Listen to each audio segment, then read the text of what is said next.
Hi friends, இப்போ பார்த்தீங்கன்னா நம்ம வந்து தீபாவளி பலகாரம் நம்ம லட்டு தான் செய்ய போகிறோம். வாங்க பார்க்கலாம்.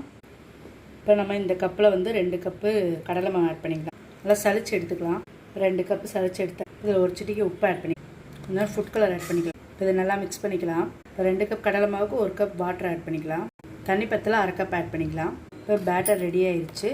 நல்லா இட்லி மாவு பதத்துக்கு எடுத்துக்கணும். இப்போ இந்த கப்பில் வந்து 1/4 கப் சர்க்கரை ஆட் பண்ணியிருக்கேன். 1 கப் வாட்டர் ஆட் பண்ணிக்கலாம். அடுப்பு ஆன் பண்ணிக்கலாம். இதை நல்லா மிக்ஸ் பண்ணிக்கலாம். இப்போ சர்க்கரை கரைஞ்சி வச்சு ஏலக்காய் தூள் ஆட் பண்ணிக்கலாம். கொஞ்சம் ஃபுட் கலர் ஆட் பண்ணிக்கலாம். நல்லா மிக்ஸ் பண்ணிக்கலாம். இப்போ இது நல்லா கொதித்து கம்பி பாவை வரட்டும். நம்ம வந்த பிறகு லட்டு மிக்ஸ் பண்ணி இதில் போட்டுக்கலாம். இப்போ லட்டு பொரிக்க கடாய் வச்சாச்சு. இதில் ஆயில் ஊற்றிக்கலாம். ஆயில் ஊற்றியாச்சு. அடுப்பு ஆன் பண்ணிக்கலாம்.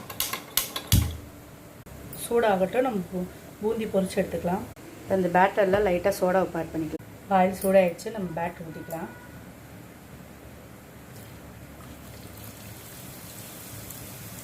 உங்கள்கிட்ட இந்த மாதிரி ஜல்லடை கரண்டி இருந்தால் அதில் யூஸ் பண்ணுங்கள். இல்லைன்னா லட்டுக்குன்னு தனியாக கரண்டி விற்கிது, அதை யூஸ் பண்ணிக்கலாம்.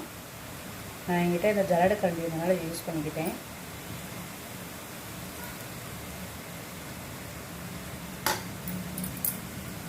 அவ்வளோதான். பூந்தி மாதிரி பொரிக்கக்கூடாது. இதை சாஃப்டாக தான் இருக்கணும், மொறுமொறுன்னு இருக்கக்கூடாது.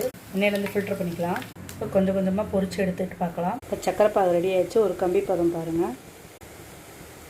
இப்போ அடுப்பு ஆஃப் பண்ணிக்கலாம். இப்போ பூந்தி பொரிச்சு எடுத்தாச்சு. இதை வந்து மிக்சியில் ஒரு பல்ஸ் மூடில் அரைச்சி எடுத்துக்கலாம். இப்போ இந்த மாதிரி அரைச்சி எடுத்துக்கலாம். இப்போ இந்த அரைச்சதை வந்து இந்த சக்கரை பாலில் ஆட் பண்ணிக்கலாம். இப்போ எல்லாமே அரைச்சி எடுத்தாச்சு. இது நல்லா சக்கரை பாலில் மிக்ஸ் பண்ணிக்கலாம். இப்போ இது நல்லா மிக்ஸ் பண்ணியாச்சு. நல்லா இழுத்துருச்சு பாருங்கள் ஜீரா. இப்போ இதில் வந்து முந்திரி திராட்சை வறுத்து போட்டுக்கலாம். இப்போ ஒரு ஸ்பூன் நெய் ஆட் பண்ணியாச்சு. இப்போ முந்திரி திராட்சை ஆட் பண்ணியாச்சு. நல்லா ஃப்ரை பண்ணிக்கலாம். இப்போ இதில் ஊற்றிக்கலாம். இப்போ இதை நல்லா மிக்ஸ் பண்ணிக்கலாம். இப்போ நம்ம உருண்டை பிடிச்சிக்கலாம். இந்த மாதிரி எல்லாத்தையும் பிடிச்சிட்டு பார்க்கலாம். இப்போ நல்லா லட்டு பிடிச்சாச்சு. எபிசோடு 4 பார்த்தாச்சு. அடுத்த விளாகில் சந்திப்போம். உங்களுக்கு லட்டு எப்படி இருக்குன்னு பிடிச்சி காட்டுறேன். செம சாஃப்டாக இருக்குது பாருங்கள். சூப்பராக இருக்குது. நீங்களும் இது போல் செஞ்சு பாருங்கள். செஞ்சு பார்த்து கமெண்ட்ஸை சொல்லுங்கள். லைக் பண்ணுங்கள், ஷேர் பண்ணுங்கள், சப்ஸ்கிரைப் பண்ண மறந்துடாதீங்க. Thank you friends.